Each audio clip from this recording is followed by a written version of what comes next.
Welcome back, everyone, to the Bears Probably Plays YouTube channel. Today is Friday, August 2nd, and I'm back breaking down a few more games in the MLB. We're going to be looking at a couple more game picks. We're going to start with the Pittsburgh Pirates going up against the Arizona Diamondbacks. Then the best play of the day, we're going to be looking at the New York Mets going up against the Los Angeles Angels. 6 total plays for today, with the 2 best player props being towards the end of the video. I hope everybody has a great Friday, and let's break down some ball. All right, guys, let's take a look at this graphic recap from Thursday night. Looking pretty good so far. I was starting to think the only color I could put up there was red, but we have 3 wins so far, unless we have a Grayson Rodriguez mistake like the last time. But Charlie Morton, under 1.5 runs, that came out at plus money going up against the Miami Marlins. Currently, 96 pitches, only 1 run allowed, and his pickoff error really only cost him the 1 run. So he has at 1 run right now, 96 pitches in the 6th inning. He got out of the inning, so I'm hoping that they don't put him back in. 1-0 there. Salvador Perez, it hurt over 1.5 bases. He tried. He got a single, and he ripped a couple line drives to the outfield. Both of them caught. Almost hit a home run as well, but had a warning track power on that one, so that one did not cash. And then the Cardinals and the Cubs, under 8.5 runs, looking pretty good right now, 1-1 in the bottom of the 4th inning. Hopefully they continue to not score any runs. We got a win with the Guardians, over 9.5 runs going up against the O's.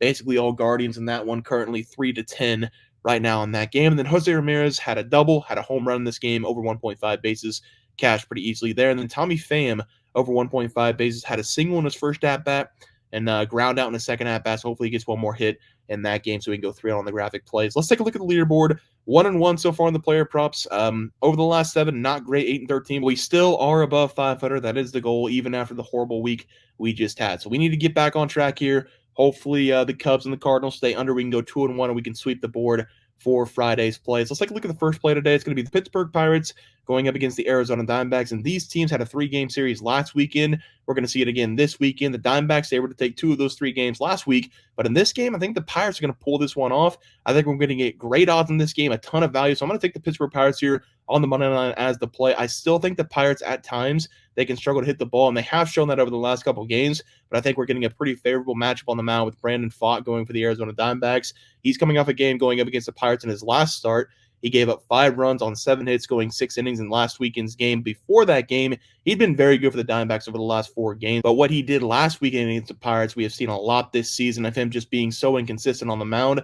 Over the last 10 games, he's given up 3+ runs in 50% of those games, and he is coming into this game with a 3.92 ERA and a 1.11 WHIP. The Pirates, they got to him last time he was on the mound. I don't think anything's going to change this time around for them. And even if they do start out a little bit slow in this game, they're going to have Luis Ortiz on the mound, and he has been fantastic ever since he's been promoted to a starter for the Pirates. He also went up against the Arizona Diamondbacks his last time out. He gave up 3 runs in 5 innings, just a little bit better than Brandon. But unlike Brandon, whenever he's been starting for the Pirates, he's been fantastic all year. He's made 7 consecutive starts with the Pirates, and in 5 of those 7 games, he's given up 1 run or less, and he's been going up against some pretty good teams as well. He's coming into this game with a 2.75 ERA and a 1.14 WHIP, and I think he does win the battle of the 2 guys on the mound in this one. I've said this many times about the Arizona Diamondbacks. I love them as a team, but against left-handed pitching, they are the best hitting team in baseball. Against right-handed pitching, they're ranked 20th in baseball. So I do expect the Pirates to throw out all the righties possible. Organizations like the Nationals, they don't understand how to look up statistics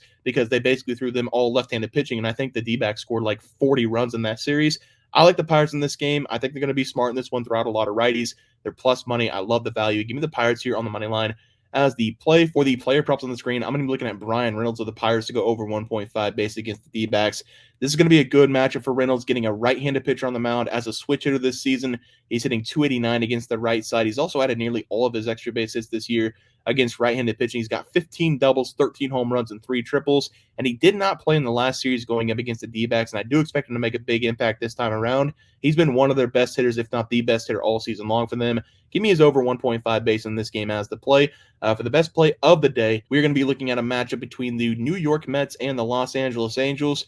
I'm going to be taking the Mets in this game on the money line as the play. If it does come out a little bit too juiced, I'll take them minus 1.5. Anything over minus 140, take them minus 1.5. They're going to be featuring their new arm in the rotation, Paul Blackburn, coming over from the Oakland Athletics. And I really think this is a huge get for the New York Mets because Paul Blackburn desperately needed a change of scenery.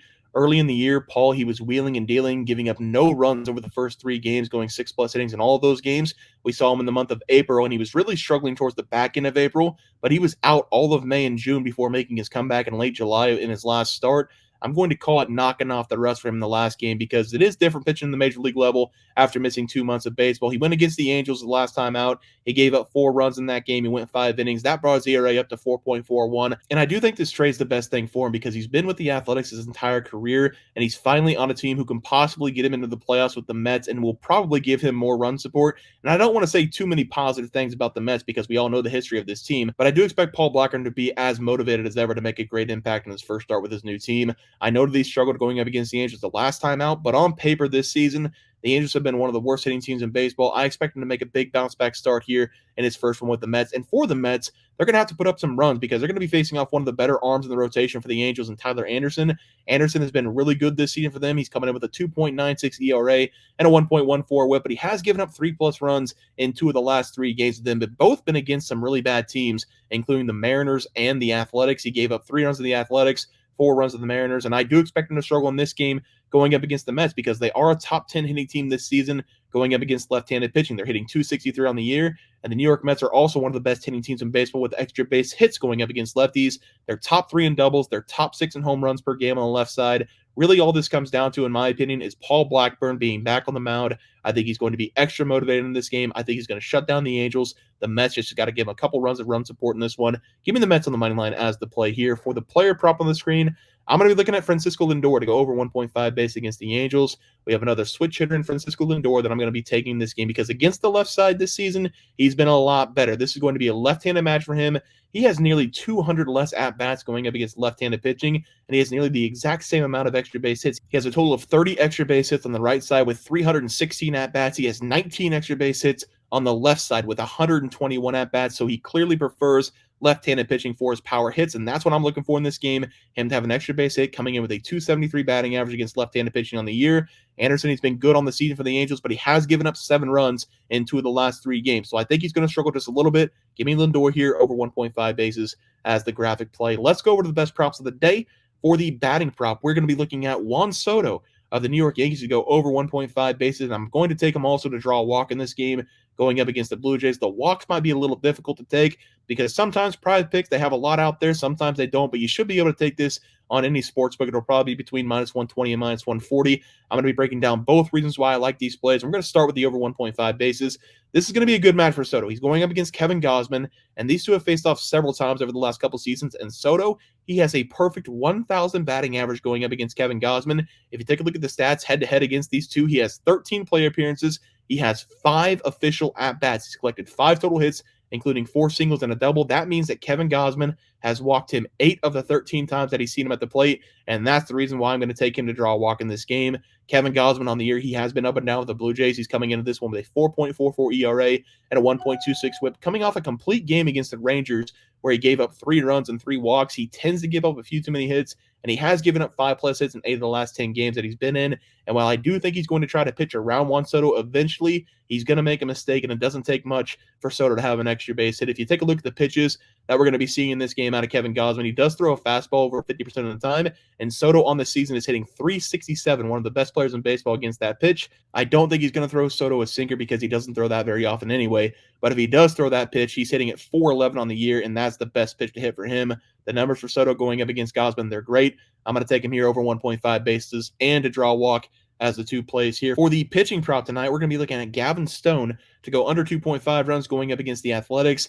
Gavin Stone has been really good for the Dodgers this season, especially because they've been dealing with a lot of injuries this year, and he's been the go-to guy for them all season long. He's coming in with a 3.34 ERA and a 1.26 whip, and he has struggled over the last 4 games, giving up 4+ runs in 3 of those 4 games. He has been going up against some really good opponents over the last 4 games, including the Astros, Red Sox, Phillies, and the Diamondbacks. Those are 4 teams that are top 10 this season in hitting the ball. This, however, is going to be a matchup going up against one of the worst teams in baseball hitting, and we should see a big bounce-back performance from him. Looking at the numbers for the Oakland Athletics, they really struggle going up against the changeup. That's one of the worst pitches that they hit as a team. And luckily for Gavin Stone, that's the best pitch that he has. He throws it nearly 35% of the time as well. And I do think Gavin is going to throw a lot more sinkers in this game because the Athletics, like many teams, they do hit the fastball as their best pitch this year. But for some reason, they struggle going up against that sinker. If I can figure something like that out, I'm sure the scouting report for the Dodgers is going to show that as well. So I do expect Gavin to be throwing a lot more sinkers in this game than fastball. And the one thing that I am concerned about in this game for Gavin is that it needs to keep the ball in the ballpark. The Athletics are extremely good at hitting home runs against righties. I believe they're top 3 in the league against right-handed pitching, hitting home runs on the season as a whole. He's been pretty good at keeping the home runs to a minimum. He only has 11 home runs through 19 games, but he has given up 1 home run in 4 consecutive games. I think all he has to do is keep the ball in the ballpark. He should be on his way to a quality start. Give me the under 2.5 runs allowed as the play there. Let's go over to the recap graphic. We're going to take the Pirates on the money line at plus money going up against the Diamondbacks. We got Brian Reynolds in that game, over 1.5 base against the D-backs as well. Francisco Lindor, over 1.5 bases, getting the matchup against Tyler Anderson. The Mets on the money line. If that comes out a little bit juice, minus 140, take a minus 1.5. I'm confident in that as well. Juan Soto, double play here, over 1.5 bases and over 0.5 walks. And then Gavin Stone, under 2.5 runs going up against the Oakland Athletics. Guys, it's going to do it for the MLB picks and props for Friday, August 2nd slated games. If you guys enjoyed the content, please sure drop a like on this video and subscribe to the channel below. See you guys next video, and thanks for watching.